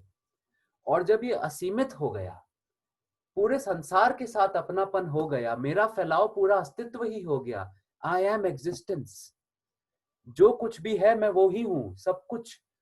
तो इसमें कोई सीमा ही नहीं रह गई ना, कि क्या मैं हूं, क्या मेरे परे है, क्या दूसरा है, मैं ही मैं हूं। ये भाव आ जाता है। इसका एक हिंदी में बड़ा प्यारा शब्द है, अनन्यता। अनन्यता मतलब अन्य ना होने का भाव। कोई भी अन्य ना होने का भाव को अनन्यता बोले, उसी का दूसरा नाम है प्रेम। अब मेरे लिए कोई भी अन्य नहीं रह गया है, एक एक मैं ही हूं, मेरा ही है, अपना संबंधी है। इस अनन्यता के भाव को प्रेम बोले, जो पूरे संसार से होता है। और जो इंसान श्रेष्ठ हो गया ना, वो श्रेष्ठ तभी हो पाता है जब वो अनन्यता के भाव में आया हो। वरना कितना भी शून्य का अनुभव हो, कितना भी वेद विज्ञानी हो, कितना भी बड़ा साइंटिस्ट हो, अचीवर हो, पर जब तक अनन्यता के भाव में इंसान नहीं आया ना, तब तक वो पूर्ण रूप से कंप्लीट नहीं हो पाया है। इसी कंप्लीट वैल्यू को हम प्रेम बोले। जो संपूर्ण सत्य का ज्ञान जिसको हो गया अपने सत्य का, वो प्रेम में आ जाता है। तो जो शुभम आपने सवाल भी पूछा था ना अचीवमेंट्स वाला, अचीवमेंट्स के पीछे मैं क्या हूं जो इसके परे है, तो मैं बोलूं मैं वो हूं जिसको सबसे प्रेम है। जब मैं वो हो जाता हूं तो मुझे सबसे प्रेम ही महसूस होता है, अन्य का भाव नहीं रह जाता। The feeling of being related to all is called love. हर एक प्राणी को और हर एक इकाई को संसार में अपने संबंधी के रूप में महसूस करना और स्वीकारने का भाव प्रेम है। इसे कहते हैं पूर्णता में रत होना। हर एक के साथ संबंध में निहित सारे रसों की अनुभूति करना। जब प्रेम होता है ना, तो हमारे स्नेह की सीमा नहीं होती। वरना एक पिता की भी स्नेह की सीमा होती है। अगर उसका बच्चा बार बार घर में गलत काम करे, उनका नुकसान करे, उनकी बात ना सुने, घर छोड़ के भाग जाए, घर में आग लगा दे, ऐसे भी बच्चे होते हैं कहीं कहीं, है ना। तो पिता का स्नेह चला जाता है बच्चे के लिए, जाता है कि नहीं चला जाता है, एक सीमा होती है स्नेह की, है ना। पर जब प्रेम में हम आ जाते हैं ना, तो स्नेह की, सम्मान की, श्रद्धा की, कृतज्ञता की सीमा नहीं रह जाती। फिर मेरा दुनिया में हर एक के लिए अनकंडीशनल सारे 9 भाव हैं रिश्तों के। मतलब बेशर्त सारे 9 भाव रिश्तों के लिए कि मैं पूरे संसार के साथ जीने लगता हूं, टस से मस नहीं होते एक क्षण के लिए, तो मैं पूर्णता में रत हो गया हूं। पूर्णता का मतलब क्या हुआ? एक है शून्य, दूसरा है पूर्ण। शून्य की बात हम करेंगे शायद आगे, है ना। पर पूर्ण बोले, पूर्ण क्या है? जो कुछ भी है अनंत, जो कुछ भी है उसका नाम भी क्या ले उस चीज का, उसको हम पूर्ण बोलते हैं। तो जो अपने को जान जाता है ना, अनुभव के रूप जिसको आ जाता है, केवल मानसिक विचारों के रूप में नहीं कि मैं ये आत्मा हूं, बुद्धि चित्त वृत्ति हूं, नहीं, पूरा संसार एक है कहने के रूप में नहीं, जो पूरे संसार में उस पूर्णता में, उस संसार के रूप में ही अपने को फील करने लगता है कि मैं ये पूर्ण अस्तित्व हूं, इसमें कोई अन्य रह नहीं गया, वो एक फीलिंग आ जाती है, डायरेक्ट पता होता है आपको। तो वो जो रस निकल के आता है ना, वहां से जो रस आता है एक संबंध का, उस रस में ये 9 भाव हैं, उनकी लगातार अनुभूति होने लगती है जब हम प्रेम में आते हैं, पूर्णता में रत हो जाते हैं हम। पूर्ण हो जाता है जब इंसान तो वो प्रेम में आता है। जब तक अधूरा है तब तक उसमें हद से हद स्नेह है, उसमें प्रेम नहीं है, और उसके वात्सल्य की भी सीमा है, उसकी कृतज्ञता की भी सीमा है, उसकी कृतज्ञता अनंत नहीं है ना। एक से अनेक से लेके हर किसी को संबंधी के रूप में स्वीकार करने की यात्रा ही अपने को जान के वैसे जी जाने की यात्रा है, वो प्रेम में आने की यात्रा है, वही जागृति की यात्रा है। जो जागृत हुआ वो प्रेम में आ गया। जब प्रेम होता है हमारे अंदर तो 3 भाव निकल के आते हैं। हमारे अंदर दया होती है, हमारे अंदर दूसरों के लिए कृपा का भाव, मतलब भाव क्या है, इसको एक्सप्रेशन कहेंगे, अभिव्यक्ति। भाव तो प्रेम का ही है ना, पर वो एक्सप्रेस कैसे होता है? 3 तरीकों से, दया, कृपा और करुणा के रूप में। और ये सबके लिए होता है ना। जो भी हमारे कांटेक्ट में आया इस क्षण में, इस वर्तमान काल में, इस क्षण अभी जहां मैं उपस्थित हूं, मेरे आसपास जो भी है, जो भी मेरी टच में आएगा, उसके लिए मेरे हृदय से जो भी व्यक्ति आएगी वो दया, कृपा और करुणा की ही आएगी। दया क्या है? दया है कि सामने वाले को जरूरत है, उसे जरूरत की पहचान है, पर वो जरूरत पूरी नहीं कर पा रहा, आपने करा दी, ये दया है। कृपा क्या है? कि सामने वाले को जरूरत पूरी करने की क्षमता तो है, साधन है, पर उसको अपनी जरूरत की पहचान ही नहीं है। जैसे कि एक बच्चे को अपनी शिक्षा की जरूरत की पहचान नहीं है, सही संस्कार की जरूरत की पहचान नहीं है, कि किसी भी इंसान को अगर अपनी जरूरतों की पहचान नहीं है पर वो पूरी खुद कर सकता है, आपने केवल पहचान करवा दी जरूरत की, उसे लग गया हाँ यार ये तो मेरी जरूरत है, और वो खुद पूरी कर गया, तो इस चीज को बोले कृपा। करुणा क्या है? करुणा की परिभाषा कि सामने वाले को अपनी जरूरत की पहचान भी नहीं है, ना ही जरूरत पूरी करने के साधन है, उसको दोनों उपलब्ध करा देना, ये करुणा है। केवल एक श्रेष्ठ इंसान ही करुणा में जी सकता है। एक परिवार मानव जो होता है वो दया भी दिखाता है ना, पर जो देव मानव है वो कृपा भी दिखा पाता है। जो दिव्य मानव है वही दया, कृपा, करुणा तीनों दिखा पाता है। पर इन शॉर्ट कह ले, हम देव, दिव्य और परिवार मानव हटा देते हैं, हम बोलते जो पूर्ण रूप से मानव बन गया वो प्रेम में आ जाता है, बिना किसी शर्त का प्रेम, पूरे संसार से, सारे 9 भावों के रसों से जीता है, जो अनंत है, इसकी कोई शर्त या सीमा नहीं। और वो धीरता, वीरता, उदारता, दया, कृपा और करुणा से जीता है सबके साथ। यही प्रेम का भाव अखंड मानव समाज की नींव है, और यही प्रोजेक्ट की हम कोशिश कर रहे हैं लाइफ मेकर प्रोजेक्ट में, कि धरती पे अखंड मानव समाज, एक सुंदर मानव समाज बने। और उस अखंड होने का मतलब जो खंडित नहीं हो सकता, जो टूट नहीं सकता, और प्रेम का भाव ही वो भाव है जो टूट नहीं सकता। 2 लोगों के बीच में अगर प्रेम नहीं है, केवल स्नेह है, तो कल वो टूट जाएगा। जैसे हो सकता है कि डीडीएलजे का पार्ट 2 बने तो उसमें राज और सिमरन का डिवोर्स भी हो जाएगा, है ना, क्योंकि बात बनी नहीं आपस में, तो स्नेह चला गया। पर जो प्रेम है, ये अखंड समाज और अखंड परिवार भी प्रेम से ही बन सकता है। वरना ऐसा परिवार जिसमें प्रेम अभी तक पूर्ण रूप से नहीं हो पाया, और देखिए प्रेम में आने के लिए सबको समझना होगा रिश्ते के सारे भावों को, और अपने को इंसान के रूप में होने को परिवार के लोगों को समझना होगा। जब एक परिवार में एक इंसान भी समझ जाएगा और प्रेम से जी जाएगा, वो परिवार उसकी तरफ से तो अखंड हो जाएगा, वो अब किसी से ना टूट पाएगा, वो तो पूरे संसार से ही जुड़ गया, अपने परिवार तो है ही है। एक परिवार के सारे सदस्य अगर जीवन को समझ गए, प्रेम को समझ गए, प्रेम में आ गए, तो वो परिवार सच्चे रूप में इंसान के परिवार की तरह जी रहा होगा, अखंड परिवार, एक न्यायिक परिवार होके जिसमें न्याय होगा।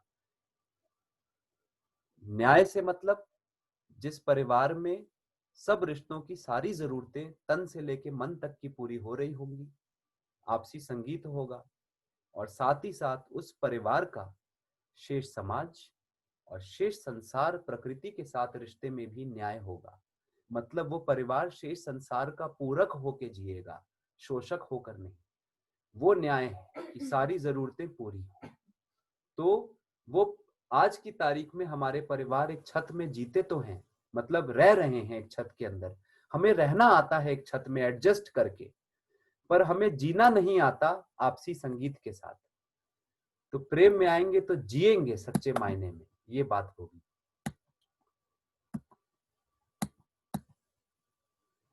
तो ये छोटे से डिस्कशंस और हैं आगे लास्ट में, कि जो हमारी फीलिंग एक होती है भाव, और दूसरा भाव का एक्सप्रेशन है अभिव्यक्ति, कि हम जताते कैसे हैं अपने भाव को।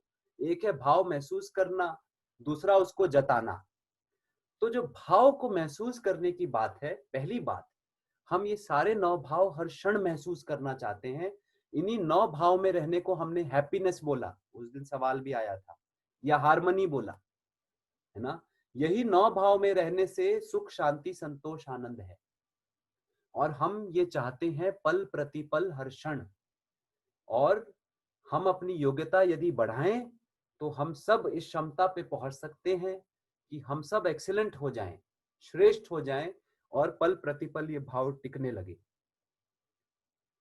मैं अपनी यात्रा से इतना तो बोल सकता हूं, 100% पे तो मैं भी नहीं मानता अपने को, पर आप कम से कम 90 तक भी आ जाए, 80 में भी आ जाए, 70 में भी आ जाए ना, आपको जीवन में इतना बड़ा आनंद आ जाएगा कि उसका शब्दों में बयान नहीं हो सकता है। 70% टाइम भी अगर ये भाव रहने लगा, तो हम सब चाहते हैं कि हर क्षण रहे भाव, जैसे सम्मान, वात्सल्य, श्रद्धा, प्रेम। दूसरा, ये हर समय रह सकता है। फिर जो इस भाव को हम जताते हैं, वो जताना हर समय नहीं हो सकता।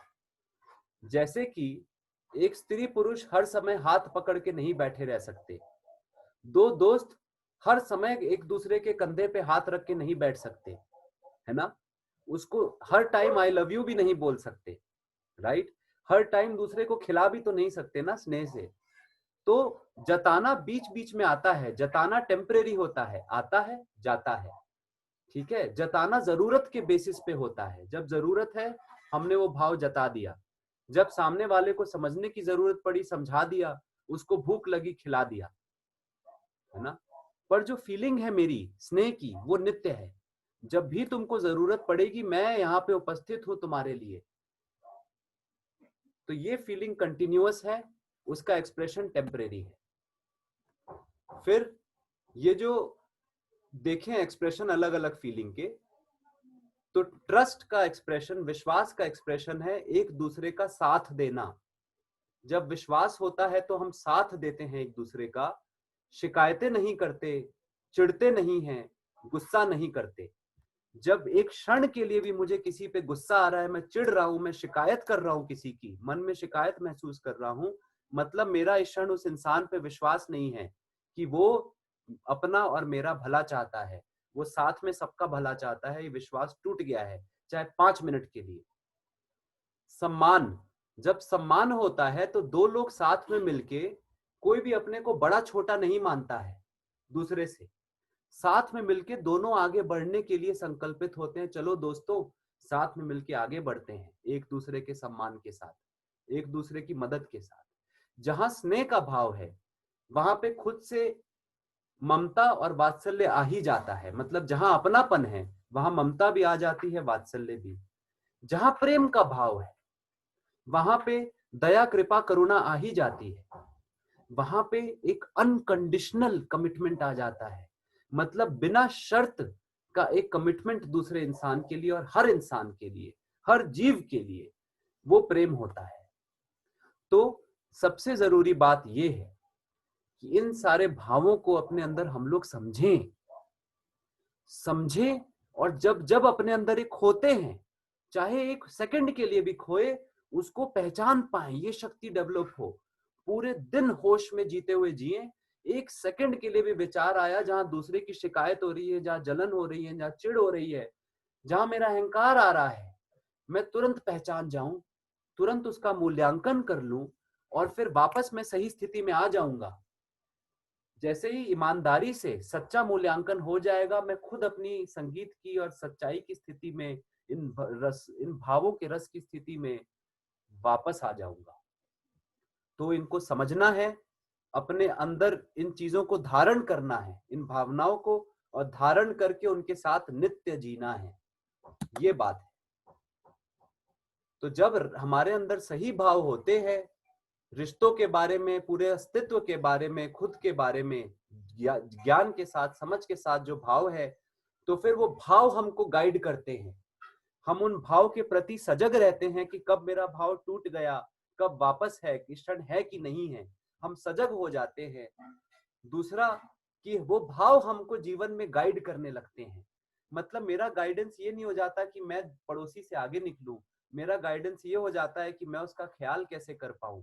ये बेचारे गरीब हैं, इनका घर चू रहा है, मैं जाके शायद ठीक कर सकता हूं, ऐसे ही स्नेह मैं दूंगा उसको, तो भाव मुझे गाइड करेगा। मतलब मैं उसका घर पिछड़ा रहने की जगह और अपना घर में महल बनाने की जगह, मैं उसका घर भी चाहूंगा अच्छा हो जाए। तो हमारी गाइडेंस इन भावों से आने लगती है। हमारे अंदर हमेशा जब सही भाव कंटिन्यूटी में आ जाए, नित्य आ जाए, बिना शर्त के आ जाए और पक्के भाव आ जाए, है ना, तो फिर ये हमारे अंदर स्थिर हो जाते हैं। और एक बहुत जरूरी बात कि जब ये जो सही भाव है, अपने मन के जो भाव है ना, ये दूसरों पे निर्भर नहीं है, ये खुद अपनी चॉइस है कि मैं कैसा महसूस कर रहा हूं अपने अंदर, अपने लिए और पूरे संसार के लिए, मेरे परिवार के लिए, पड़ोसी के लिए मेरी चॉइस है। चाहे सामने वाला कुछ भी कर रहा हो, ये सामने वाले मेरे पे मजबूर नहीं कर सकता कि मैं क्या महसूस करूं ये भाव। अगर मैं आज भी आप पे विश्वास रखना चाहता हूं, ये मेरी चॉइस है सर। आप मेरे घर चोरी करिए, डकैती डालिए, कुछ भी हो रहा है आपसे गलतियां, पर आपके इरादे में विश्वास कि आप मेरा भला तो चाहते ही हैं, पर आप इतने समझदार नहीं है कि हो सके आपसे, है ना, अपना भी नुकसान कर रहे, मेरा भी, मैं समझता हूं कि आप समझदार नहीं हो। ये विश्वास अपना टिका के रखना मेरी चॉइस है। जब मैं दूसरों पे निर्भर नहीं हूं अपने भावों के लिए, तो सच्चे मायने में मैं स्वतंत्र हूं, स्व के तंत्र में आ गया। स्व मतलब मैं स्वयं और मेरा जैसा तंत्र है। तो मैं अब अपने तंत्र के हिसाब से जीने लगा हूं। दूसरे लोगों के जो कार्य है, जो कर्म है, उनके जो बोलचाल हैं, उनके विचार है, वो उनकी जिम्मेदारी है, वो उनका तंत्र है। पर मेरे जो अंदर के भाव है, वो मैं अपने भाव खुद निश्चित करा हूं अपने जीवन में, अपनी साधना से, अपनी पूजा से, अपने तप से। मैंने अपने अंदर सुनिश्चित कर लिए भाव, आप कुछ भी करें, मेरे मन का भाव नहीं बिगड़ेगा। जब ऐसा हो गया तो मैं सही मायने में अपने स्व के तंत्र में आ पाया, मैं स्वतंत्र हुआ। स्वतंत्र का मतलब मैं जैसा हूं वैसा जी पाऊं। तो मैं जैसा हूं वैसा जी पाऊं, तो मैं स्वतंत्र हो गया। फिर जब दूसरी चीज होती है कि जब मैं अपने अंदर सही भाव में नहीं हूं खुद, और मैं दूसरे इंसानों से ये भाव ढूंढता हूं, तो क्या होता है? जब मैं दूसरे इंसानों में ये भाव खोजता हूं, तो फिर सबसे पहले ये मेरे भाव कभी परमानेंट नहीं टिक पाते। अगर दूसरा सही रूप में अपना भाव जता रहा है तो मुझे अच्छा लगता है, दूसरा जब गलत भाव मुझे जता रहा है तो मैं दुखी हो जाता हूं। जब भी अगर मैं अपने जीवन में ये पाऊं, ये हम सब लोग अपने अपने अंदर झांक के देखें, यदि दूसरों के कर्मों के कारण मेरे मन का भाव बदल जाता है ना, तो इसका मतलब शायद ये कि दूसरा मुझे कंट्रोल कर रहा है कि नहीं? मेरा रिमोट कंट्रोल कहीं बाहर है, दूसरे के हाथ में। इसका मतलब कि मैं सही समझा नहीं हूं इन भावों को, ये कंक्लूजन है। क्योंकि अगर मैं सही समझ गया इन भावों को, तो मेरे हाथ में ही रिमोट कंट्रोल रहेगा, दूसरे के पास नहीं पहुंचेगा। तो जब हमारा रिमोट कंट्रोल अपने भाव का दूसरे के हाथ में हम देते, कि अपने अंदर तो सही भाव मेरे हैं ही नहीं क्योंकि मैं समझा नहीं, तो मैं पूर्ण नहीं हूं, मैं अधूरा हूं, मैं आज भी खाली हूं, मेरे अंदर अपना निहित सुख नहीं है, मेरे अंदर खुद की शांति नहीं है, मेरे अंदर खुद का संतोष नहीं है, मेरे अंदर खुद से आनंद नहीं है प्रेम का। ये जब मेरे अंदर नहीं है तो मैं आपसे ही चाहूंगा ना कि आप मेरे को दो। एक भिखारी की तरह मैं अपना लोटा लेके, वो भी ऐसा लोटा जिसके नीचे छेद है, आप उसमें जितना डालोगे वो निकलता जाएगा। बस आप डालते रहो, डालते रहो, डालते रहो। जैसे ही आपसे जिस क्षण नहीं डल पाया, मेरे बच्चे ने मुड़ के मुझसे थोड़ी ऊंची आवाज में बात कर दी, मेरा दिल टूट जाता है, मैं पूरे दिन दुखी हो जाता हूं, मैं रात में सो नहीं पाता।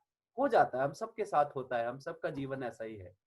पर हम इससे आगे बढ़ सकते हैं यदि हम पहचान ले इस बात को कि मेरी समझ की कमी है, मैं अपना खुद का मालिक हूं, अपने भाव का, यही मेरी स्वतंत्रता है।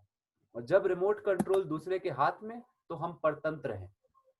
जब रिमोट कंट्रोल दूसरे के हाथ में तो हम रिएक्ट करते हैं जीवन में, हम रिस्पॉन्ड नहीं करते।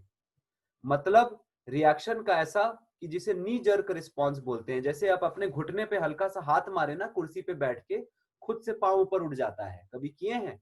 कुर्सी पे बैठ पे घुटने पे एक हाथ मारिए, 2 उंगली से मारिए, तुरंत पांव आगे की तरफ भागेगा, नीचे वाला पांव। इसे कहते हैं रिएक्शन। दूसरी चीज है रिस्पॉन्स, कि मेरे ऊपर एक मच्छर बैठा, मुझे पता चला मच्छर आया है, अब मैं सोच रहा हूं मैं क्या करूं, और मैं प्रेम के भाव से इस मच्छर के साथ डीलिंग रखूंगा।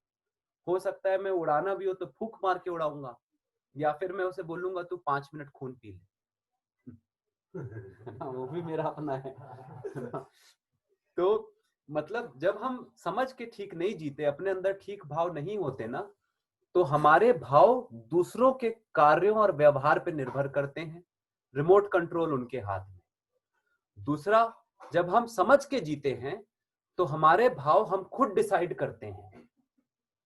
फिर अगला पॉइंट कि दूसरे के भाव के बेसिस पे, है ना, हम जब दूसरा जो भी बिहेवियर करता है, जो भी काम करता है, सही किया या गलत किया, पर उसका जो स्वाद है उसके काम का, आप समझ रहे हैं। मेरे बच्चे ने ऊंची आवाज में ही मुझसे बोल दिया, मानिए, मेरे अंदर का स्वाद आता है 2 प्रकार का। या तो कड़वा स्वाद आया, मेरे मन में कड़वाहट भर गई, है ना, या फिर एक न्यूट्रल स्वाद आया। ये हमारी चॉइस है। अगेन, जब हम बिना समझ के जीते हैं तो सामने वाले का कर्म के हिसाब से हमारी जीवन में ना प्रवृत्तियां हैं, वृत्तियां, मतलब हमें क्या पसंद है, क्या नापसंद है। जब हम बिना समझे जीते हैं तो हम पसंद नापसंद पे जीते हैं।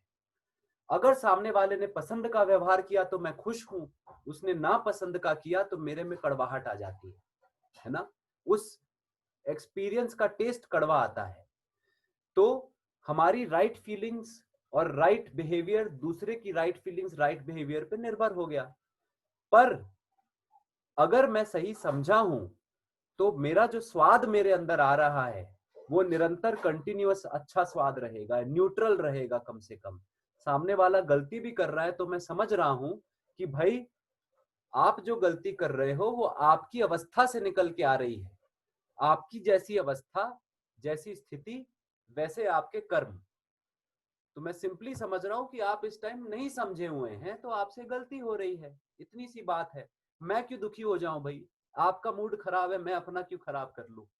ठीक है, तो हम वहां पे रिस्पॉन्ड कर पाते हैं क्योंकि अपने मन की शांति और चैन नहीं खोया, अपनी समझ और बूझ और बुद्धि इस टाइम मेरे पास अवेलेबल है। मैं क्रोध में अंधा नहीं हुआ हूं, तो मैं हमेशा वहां पे सही रिस्पॉन्स स्थिति में दे पाता हूं, है ना। मैं अपना बिहेवियर खुद डिसाइड कर पाता हूं, मैं स्व के तंत्र में आके वहां पे जी पाता हूं। पर अदरवाइज दूसरा रिमोट कंट्रोल से मेरा बिहेवियर डिसाइड करता है, मैं पर के तंत्र में आके जीता हूं। अगर उसकी वो अगर नासमझ नादान है, उसका भाव टूटा हुआ है, उसने रिमोट चलाया, मेरा भाव भी तोड़ दिया, है ना।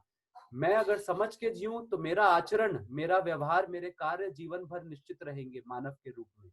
अगर मैं बिना समझे जीऊंगा तो फिर मैं अनिश्चित आचरण से जीऊंगा, बिना निश्चित आचरण के। ये बात हम पहले सेशन में भी किए थे। यहाँ पे कंक्लूड करते हुए, एक परिवार क्या है, एक परिवार का क्या पर्पस है, एक परिवार साथ में क्यों आता है। आप में से कुछ लोग चाहें तो टाइप भी कर सकते हैं यहाँ पे कि आपकी समझ में क्या है एक परिवार, है ना। पर मैं शेयर करूं अगर, तो एक परिवार का जो पर्पस है, जो लक्ष्य है, वो ये है कि हम सारे मिलके साथ में सुख और समृद्धि से जिएं। इन शॉर्ट इतना ही है। वो भी निरंतर सुख और समृद्धि चाहते हैं, इसीलिए एक परिवार साथ में आता है या आना चाहिए। आज की तारीख में परिवार को ये बात पता नहीं है। हम लोग केवल सुविधा जटाने के लिए एक छत के नीचे रहते हैं, आगे देखेंगे। तो फैमिली वो ट्रेनिंग ग्राउंड है, वो ट्रेनिंग ग्राउंड जहां पे हम अपनी समझ की प्रैक्टिस करते हैं। ये सारे प्रपोजल जो मैं शेयर कर रहा हूं, आप कहाँ प्रैक्टिस करेंगे? सबसे पहले अपनी फैमिली में ही तो प्रैक्टिस करेंगे ना, 9 भावों की।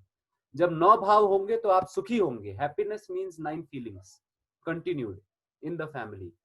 जब सुविधा की जरूरत को समझेंगे और जितनी जरूरत है उससे ज्यादा हम सुनिश्चित कर पाएंगे बना के, है ना, तो हम समृद्धि अपनी सुनिश्चित कर पाएंगे। तो परिवार सुख समृद्धि में ऐसे साथ में आ पाएगा कि रिश्तों में सही भाव जीने की प्रैक्टिस करना, और जितनी शरीर की जरूरतें हैं परिवार मिलके उसका उत्पादन करे, उससे ज्यादा उत्पादन करे तो समृद्धि में आए। और तीसरा पार्ट परिवार का लक्ष्य कि खुद जब सुखी समृद्ध हो गया, वो पूरे समाज और संसार को भी सुखी समृद्ध देखने के लिए संकल्पित जीता है। पीढ़ी से पीढ़ी परंपरा रूप वो बना के अपने बच्चों को देके जाना चाहता है कि हमारी पीढ़ी दर पीढ़ी ये समाज और संसार और मेरा परिवार जो है खासकर, हम लोग सुखी समृद्ध होके ये परंपरा चला सके।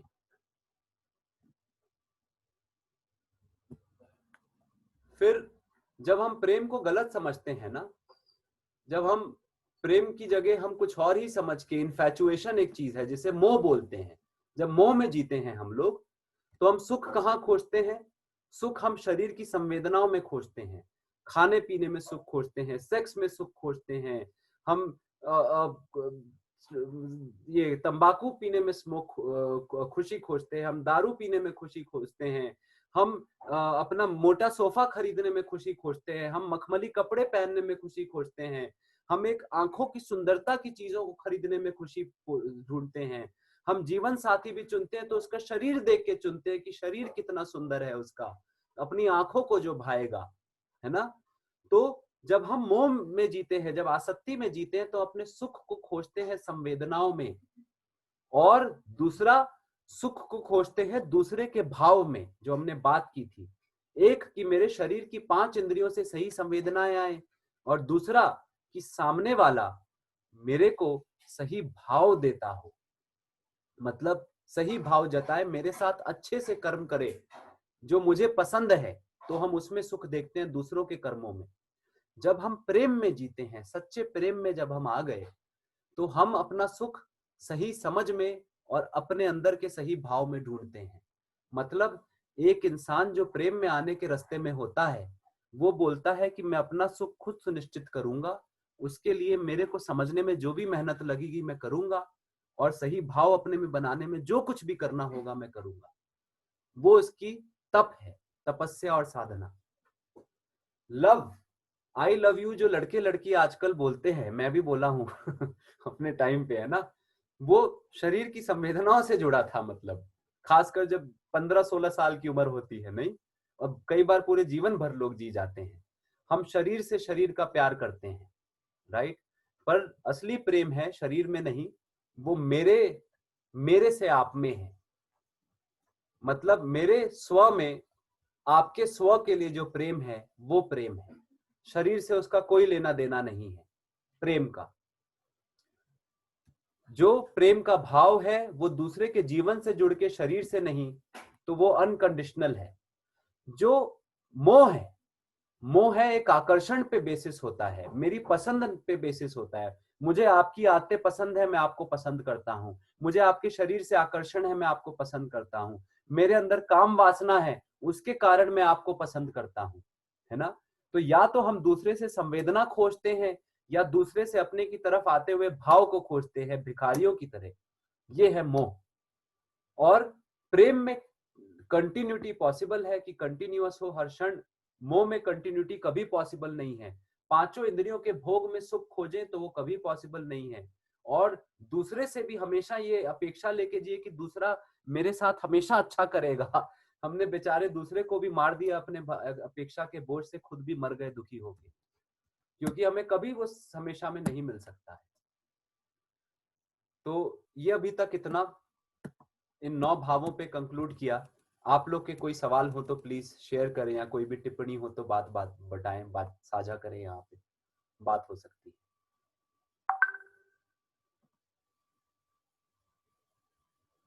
कुछ भी बोलना चाहें, कोई भी टिप्पणी हो।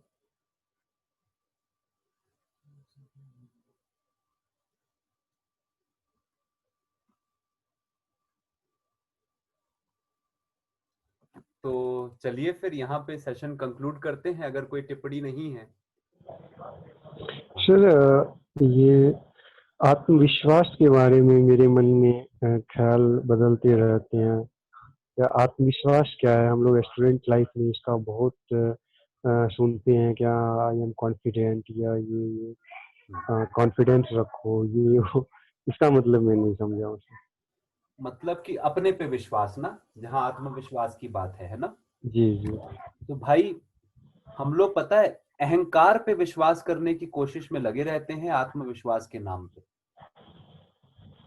मतलब अपने बारे में हम जो आइडियाज बना के जी रहे हैं ना, जिसको अहंकार बोल रहे हैं, हम लोग उसको बचाने की कोशिश में, मेरी छवि, मेरी इमेज, मेरी आंखों में मेरी जो छवि है और संसार की आंखों में जो मेरी छवि है, वो छवि अच्छी रहे, राइट, या अच्छी है कि नहीं, उस छवि को बचाए रखने के लिए जो हम काम करते हैं, है ना, वो उस छवि में हम विश्वास खोजते हैं, है कि नहीं, कि मैं अच्छा हूं, मैं शायद जीवन में सफल होऊंगा कि नहीं होऊंगा, ये लोग तो मेरे से आगे निकल रहे हैं, मैं पीछे हो रहा हूं। आप देख रहे हैं कंपटीशन से निकलता है ना स्कूल कॉलेज का, है ना, कि जी जी। कंपटीशन में आप कितना आगे हो, आपके मार्क्स कितने अच्छे आ रहे हैं, बाद में नौकरी लगती है, समाज में कौन कितना कमा रहा है, जो कम कमाता है उसका आत्मविश्वास कम, जो ज्यादा कमा रहा है उसका ज्यादा हो जाता है।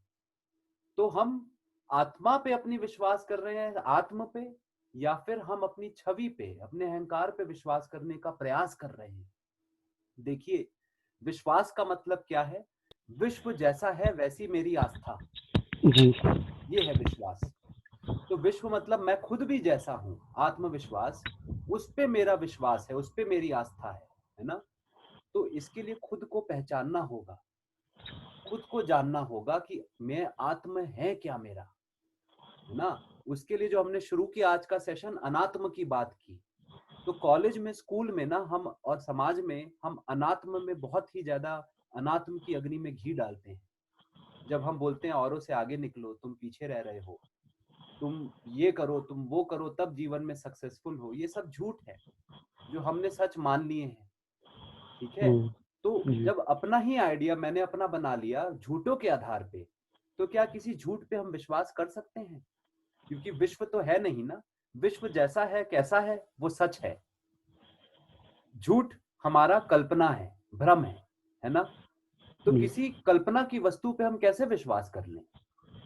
तो अगर जब तक एक स्टूडेंट अपना मूल्यांकन अपने मार्क्स के बेसिस पे करेगा, अपनी जॉब के बेसिस पे करेगा, अपने घर के, अपने कपड़ों के, अपने शरीर के बेसिस पे करेगा, राइट, कितनी गर्लफ्रेंड्स बनी मेरी उसके बेसिस पे करेगा, तो कैसे आत्मविश्वास आएगा? ये तो सब अहंकार की बातें हैं ना, ये तो सब अनात्म की बातें हैं। आत्म कहाँ है इसमें?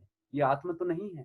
मेरी 5 गर्लफ्रेंड्स हैं जी, ये भी मेरा सेल्फ का डेफिनेशन बना लिया, तो अब होड़ लग गई दोस्तों में, किसकी ज्यादा गर्लफ्रेंड है उतना आत्मविश्वास है। नहीं, हम अहंकार को आत्मविश्वास से कंफ्यूज कर गए। हम कहीं पे अपने को बहुत ग्रेट मान लेते तो अहंकार, कहीं पे औरों से कम मान लेते तो ईगो। पर आप ध्यान दीजिए दोनों सेंटेंस में मैंने क्या बोला, हम मान लेते हैं। हमको अपने आत्म को जानना है। जब सत्य को हम जानते हैं तो सत्य जो है वो निश्चित है ना। क्या आप गुरुत्वाकर्षण के बल पे विश्वास करते हैं? करते होंगे ना, गुरुत्वाकर्षण पे विश्वास। तो क्योंकि वो सत्य है, गुरुत्वाकर्षण है ही ऐसा। तो जो मैं खुद सच्ची में हूं, जब मैं उसको जान जाऊंगा और पूरा संसार जो सच्चा है मैं उसको जान जाऊंगा, तो मुझे हर क्षण वर्तमान में विश्वास होगा और आत्म में, अपने में भी विश्वास होगा। फिर मेरा जी ना ही भविष्य की चिंता होगी, ना ही भूतकाल की पीड़ा होगी। अच्छा, एक चीज बताए शुभम, जीवन में सफलता की परिभाषा क्या है आपकी नजर में, या कोई और भी बता सकता है? आप लोग चैट में लिखेंगे प्लीज कि what is success in life, सफलता क्या होती है जीवन में, सफलता क्या होती है, प्लीज चैट में डाल सकते हैं या बोल भी सकते हैं आप। पहले स्टेशन से पहले मेरे लिए सफलता का मतलब यही था क्या, अच्छे से अपना लिविंग स्टैंडर्ड अच्छा होना, एक अच्छी पोस्ट होना, अच्छी सैलरी मिलना, अच्छा घर गाड़ी बंगला, यही सब था। लेकिन अब मेरा अपनी सफलता का मतलब मैं करूं कि अगर हमारे अंदर ये 9 भाव हैं तो मैं सफल हूं, वरना मैं कहीं ना कहीं असफल हूं। क्या बात बोले शुभम, दिल खुश कर दिया भाई। ये मेरा वात्सल्य का भाव आ रहा है आपके साथ, और मैं आपका गौरव महसूस कर रहा हूँ इस क्षण में आप में। देख रहे हैं, मैं उदाहरण दूं, मैं बहुत गौरव महसूस कर रहा हूँ आपके लिए। और मतलब मुझे बहुत, मेरा वात्सल्य का भाव खुश है कि कुछ हम जो शेयर किया आपके साथ में, और शिवा भैया आपको बातें सही लगी, मैं बहुत खुश हूँ, थैंक यू।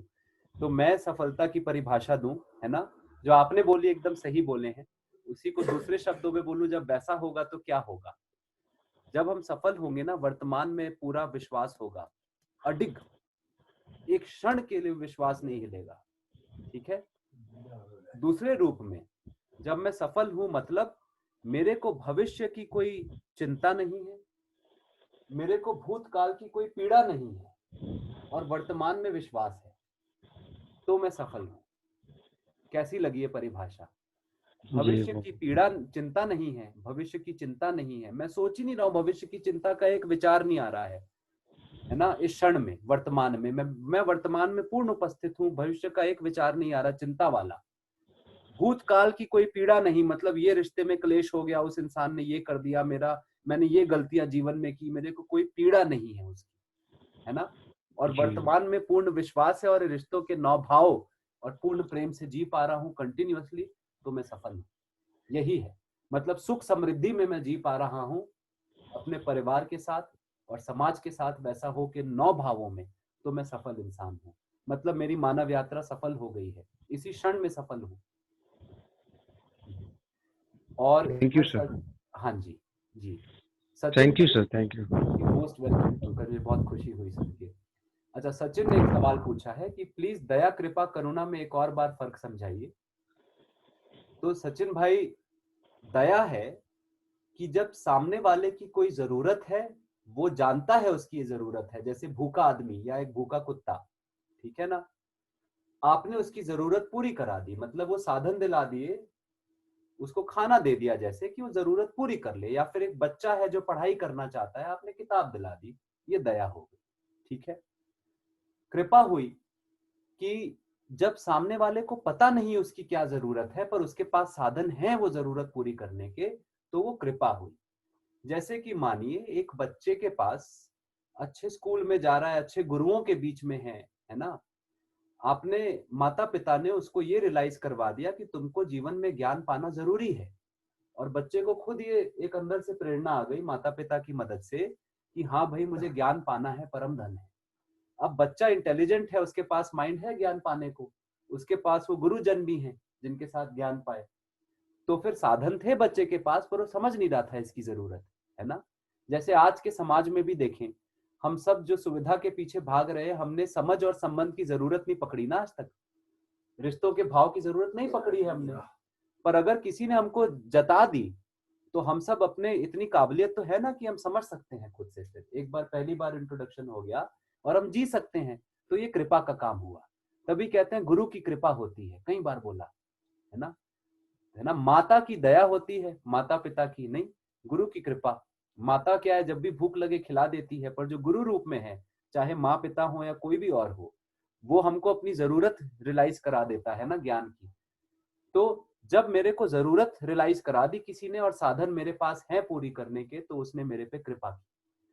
करुणा वो हुई कि ना ही मेरे पास जरूरत मुझे पता है, ना ही मेरे पास साधन है जरूरत पूरी करने के, है ना, वो करुणा हुई। जैसे कि एक गरीब बच्चे को आपने कपड़े भी पहनवा दिए, मतलब उसे कपड़े छोड़िए, उसे शिक्षा में कोई इंटरेस्ट नहीं, ज्ञान में कोई इंटरेस्ट नहीं, आपने शिक्षा की तरफ रुचि डेवलप करा दी, साथ ही में उसके शिक्षा के लिए शिक्षक अभिभावक भी जुटा दिए, एक जगह उसकी एडमिशन करा दी जहां गुरु उसको मिले अच्छे और अच्छे दोस्त मिले, तो आपने उस पे किताबें भी दिलवा दी, तो आपने करुणा का काम किया, उसको जरूरत भी पहचान करवा दी, उसको साधन भी दिलवा दिया जरूरत पूरी करने का। ये करुणा है। और कोई सवाल?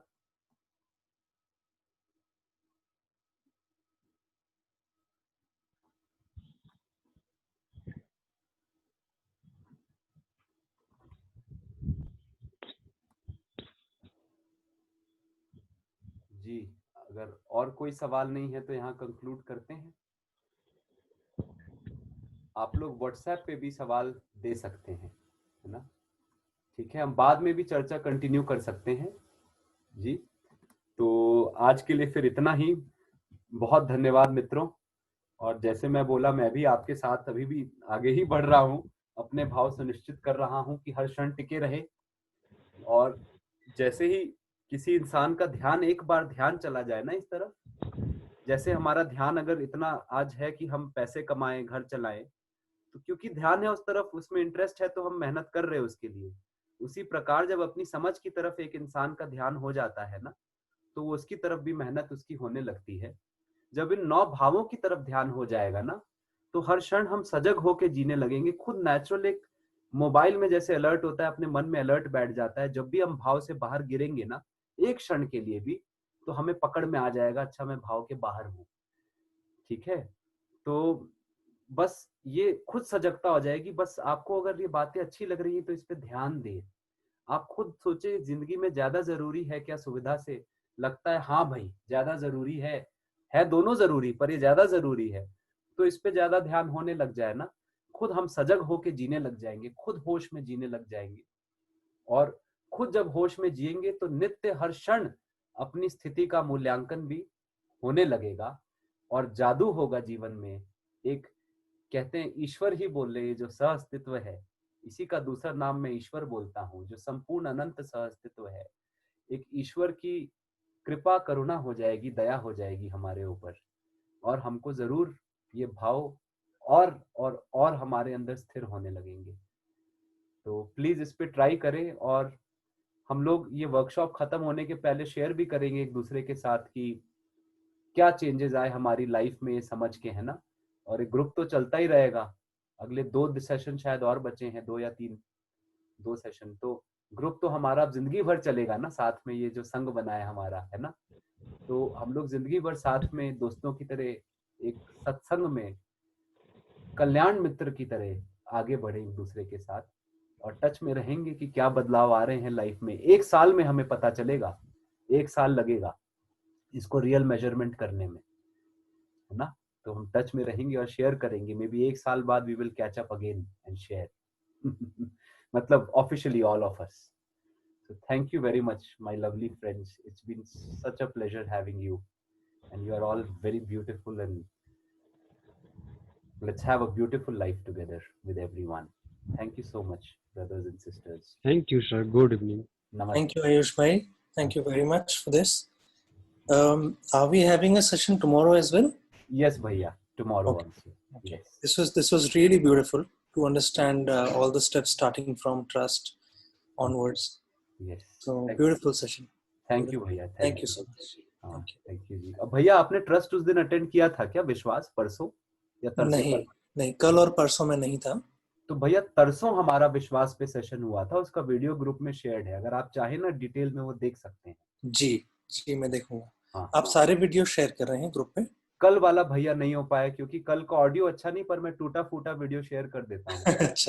अच्छा जी ना, मैं डाल ही देता हूँ, कोई हर्ज नहीं है, आप स्किप करके देख सकते हैं ना। जी बिल्कुल। कल शिवा भैया ने लिया था सेशन, बहुत अच्छा था कल का। अच्छा हाँ जी। अच्छी बात है जी। Thank you so much. Thank you भैया, आपके होने से भी बहुत प्रोत्साहन मिलता है, और सच में बोलूं बहुत ही आनंद आता है आप होते हैं साथ। जी बिल्कुल, मुझे भी बहुत आनंद आ रहा है, जितने इत्मीनान से और जितने प्यार से आप सारी चीज को एक्सप्रेस कर रहे हैं, समझा रहे हैं। ऐसे लग रहा है जैसे बिल्कुल स्कूल के बच्चे सामने बैठे हुए और आप इतने प्यार से उनको एक एक चीज समझा रहे हैं। It's very beautiful. Thank you, I am loving it. Thank you. ठीक है, चलिए। हाँ जी, ओके। हाँ, thank you very much everyone and love you all. Good night. Okay, good night. Good night, good evening, शुभ रात्रि।